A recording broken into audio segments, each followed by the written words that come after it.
শামশেরগঞ্জের মাটিতে বিদেশি ফল চাষ করে তাক লাগিয়ে দিলেন শামশেরগঞ্জের মহাত্মা গান্ধী কম্পিউটার সেন্টারের কর্ণধার Tony Sheikh. America, Japan, Vietnam, Australia, Pakistan, Kashmir আরও বিভিন্ন দেশে যে সকল ফল চাষ হয় সেই ফল চাষ করে তাক লাগিয়ে দিয়েছেন শামশেরগঞ্জের টনি শেখ। পুরো বাড়ির উঠান মনে হচ্ছে ফলের বাগান, এক অপরূপ দৃশ্য। বিভিন্ন প্রজাতির ফল চাষ হচ্ছে শামশেরগঞ্জের রতনপুর গ্রামের টনি শেখের বাড়িতে। কমপক্ষে 50 থেকে 60 ধরনের ফল রয়েছে। রতনপুর গ্রামে অত্যন্ত সাধারণ মানুষ ছোট থেকেই গাছপ্রেমী, চাষবাসকে ভালোবাসেন। একদিকে অসংখ্য ছাত্রছাত্রীদের কম্পিউটারের শিক্ষা দেন, অন্যদিকে চাষাবাদে গভীর প্রেম। সেই প্রেম ভালোবাসার টানে ভিন্ন ধরনের চিন্তাভাবনা শোরগোল ফেলেছে এলাকায়। কিন্তু কি করে সম্ভব বিদেশের ফল আমাদের এই মুর্শিদাবাদের শামশেরগঞ্জের আবহাওয়ায়, তাও আবার বিদেশিয়ান ফল? আশ্চর্য হওয়ার কিছুই নেই, সে বাস্তব চিত্র আপনারা দেখতে পাচ্ছেন। 10 থেকে 15 প্রজাতির কমলালেবু ও মৌসুমী লেবু চাষ করছেন টনি। ভিয়েতনাম, জাপান, আমেরিকার ওয়াশিংটন, অস্ট্রেলিয়ার গোল্ডেন মাল্টা, কারা মাল্টা বিখ্যাত পাও কিন্ন, যা সচরাচর আপনি পাবেন না কোনো বাজারে।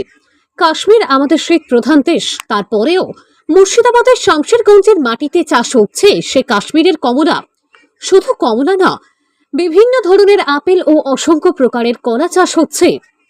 আপনি দেখলে আপনিও চমকে যাবেন যে জাপানের বিখ্যাত আম 1.5 লক্ষ টাকা কিলো বিক্রি হয়েছিল সেই আম গাছ রয়েছে টনি শেখের উঠান বাগানে। রয়েছে ডেকোপন কমলালেবু, যা জাপানে চাষ হয়। সেই ফল শামশেরগঞ্জের আবহাওয়াতে রয়েছে আঙুরের গাছ, বিদেশিয়ান পেয়ারা, কুল আরও অসংখ্য প্রজাতির ফল গাছ। ভিয়েতনামের মালটা, যা খেতে অত্যন্ত সুস্বাদু, যথেষ্ট মিষ্টতার রসে ভরপুর। এসব গাছের ফলনে দেখেও আপনাকে তাক লাগিয়ে দেবে। মনে হবে যতগুলো পাতা ঠিক তেমনি ফল ধরে রয়েছে। আমরা তা ওজন করেও দেখেছি। একটা মালটা কমলালেবু প্রায় 400 গ্রাম ওজন, যা সত্যি খুব লাভজনক। গাছ খুব একটা বড় নয়, যে কোনো জায়গায় টবে লাগাতে পারেন। টনি শেখ জানান, বিভিন্ন ধরনের যে কমলা লেবুর গাছ রয়েছে তা 16 বছর পর্যন্ত ফল দেবে। বিশেষ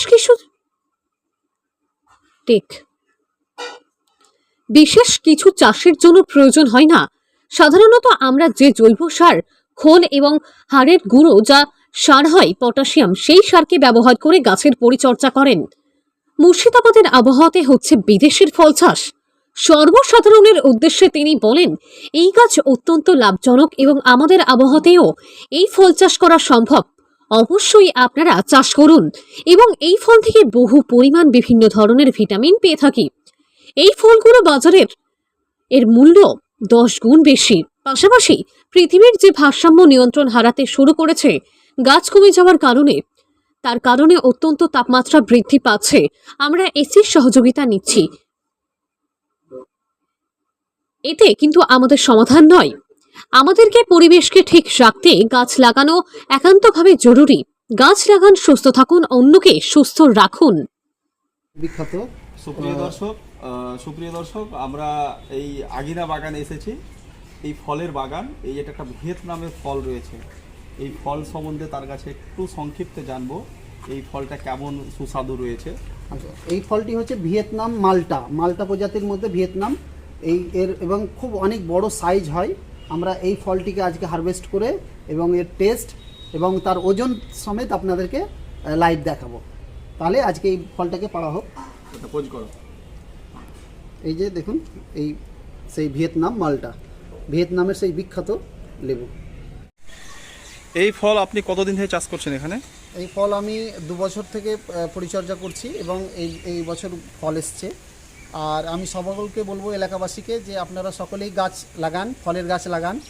এবং একটা গাছ লাগালে আপনার বাড়ির যে চাহিদা ফলের, সেটা আপনার পূর্ণ হবে। আর গাছ আমাদের পরিবেশের ভারসাম্য রক্ষা করে। এই বুঝতেই পারছেন, এই গরমে আমরা সাধারণত এসি ব্যবহার করছি, আমরা তা না করে যদি আমরা গাছ লাগাই, আমাদের পরিবেশের ভারসাম্য রক্ষা হবে। হঠাৎ করে আপনি এই ধরনের গাছ লাগাবো, এইরকম আইডিয়াটা কিভাবে এলো আপনার মাথায়? হ্যাঁ, আমার নতুন কিছু ইউনিক করার চিন্তা ভাবনা ছিল। আমাদের অনেক পুরনো বাগানে অনেক রকম গাছ আছে, কিন্তু আমি ভাবলাম যে বিদেশের গাছগুলো আনবো। থাইল্যান্ড, জাপান, মেক্সিকো, অনেক আরও গাছ আছে, সেগুলো সম্পূর্ণ আজকে দেখানো সম্ভব হচ্ছে না।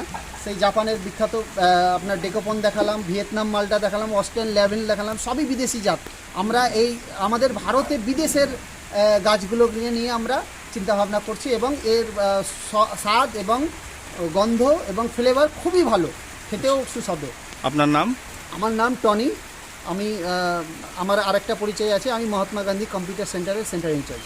আর এই জায়গাটার নাম কি? আমাদের জায়গাটার নাম হচ্ছে রতনপুর ঠাকুরপাড়া, রেল লাইনের পাশে, ধুলিয়ানগঙ্গা স্টেশনের পাশেই আমাদের বাড়ি। সাধারণ মানুষকে ছোট্ট করে একটু কি বলবেন? সাধারণ মানুষকে বলবো যে সকলেই একটি দুটি করে গাছ লাগান, এই গাছগুলো 1 বছরের মধ্যেই ফল দিতে শুরু করছে। আপনারা সকলেই গাছ লাগাবেন, বাড়িতে সকলে মিলে গাছ লাগান এবং পরিবেশ বাঁচান।